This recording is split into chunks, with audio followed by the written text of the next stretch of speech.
Hey everybody, Motorpoet 59 here. This past weekend, well, still the weekend, I guess it's Sunday night.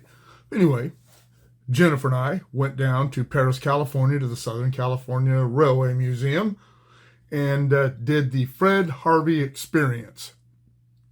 For those of you who don't know, Fred Harvey was an entrepreneur and a culinary guy back in the 19th century, 1860s, and he died in 1901.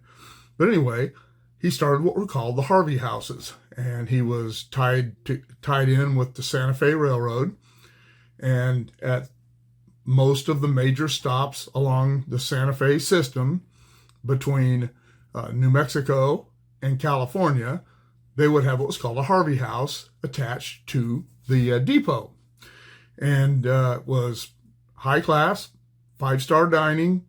Passengers get off the trains and they could have lunch or dinner or whatever the meal was while the train took on water and coal or oil or whatever form of combustible material those trains were using at that time. And they lasted all the way into the diesel era. The Harvey houses were also generally open to the public, and they were a big deal for whatever city they were in. People's generally the best dining in town, and they were very popular. And he hired women to staff all of those. They had cooks and other a few men involved in the operation of these things. But as far as what the public saw, it was almost entirely women. They all dressed similarly. Some of them base black patterns, some of them base white, depending on where they were. I just learned that. I really didn't know much about the Harvey Girls. There was a movie with Judy Garland called The Harvey Girls. But the ladies who explained the history of that to us throughout the event told us there wasn't a lot of singing and dancing going on. All the girls had to be between, I think, I've already forgotten, between 18 and 30, I believe. They had to be attractive, they had to be fit, they had to be of good moral character. They all had to pretty much be the same. And it gave the women a great opportunity to move out of the town they lived in, go somewhere else in the United States and work. And these Harvey houses weren't on trains, they were at stations. So a girl from Kansas may end up in California, working in California. They had to sign a contract that said that they agreed to not get married. There were 2 contracts. One, they wouldn't get married for 6 months, and another, they wouldn't get married for a year. And once that was up, if they did get married, in some cases, they could still be Harvey Girls. I thought it was fascinating. The reason I'm bringing all this up is because we were sitting at a table. I was the only man at the table, and sitting there with six women, and we were talking about how interesting all this was, and discussing the things that they could and couldn't do and whatnot. And every woman at the table, and they were all, I would say probably, Jennifer was probably the youngest woman at the table in her mid-50s. And they were all talking about what a great opportunity that did, and how it expanded people's knowledge, places these women would never have gotten to experience without this.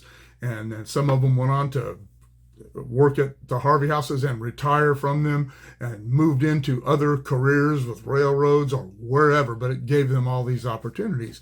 And they were all talking. I was just kind of sitting there listening, and I said, and today he would be considered a toxic male.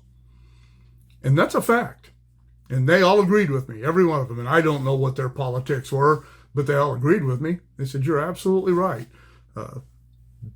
Something like that would never fly today. You would never be able to tell women that they had to be fit and trim and attractive, and they all had to dress like this. It just wouldn't fly. And I think that's sad. I really do.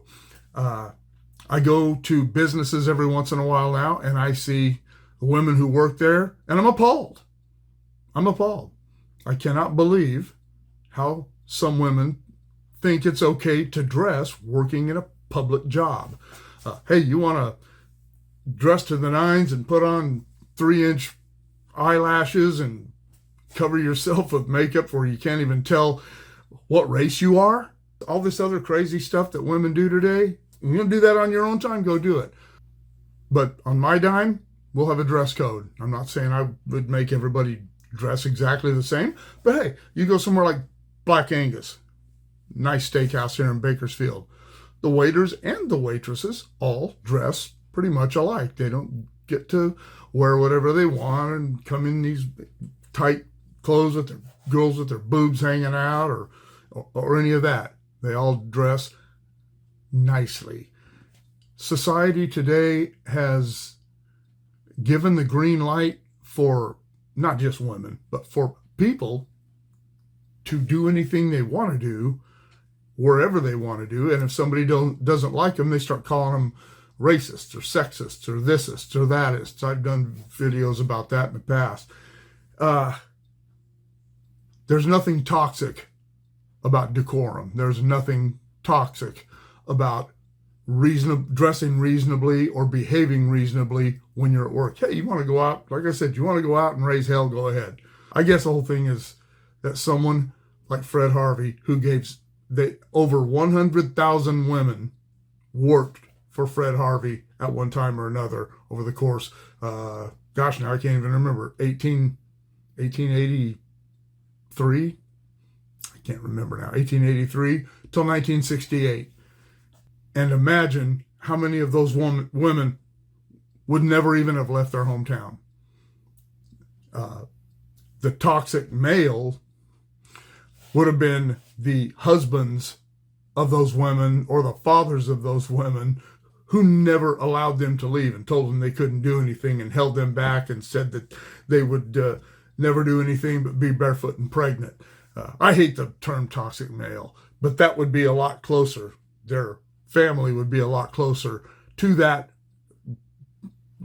phrase, that terminology than Fred Harvey. Fred Harvey was one who provided the opportunity for these women to expand their lives. And I think it's sad that that's really no longer the case.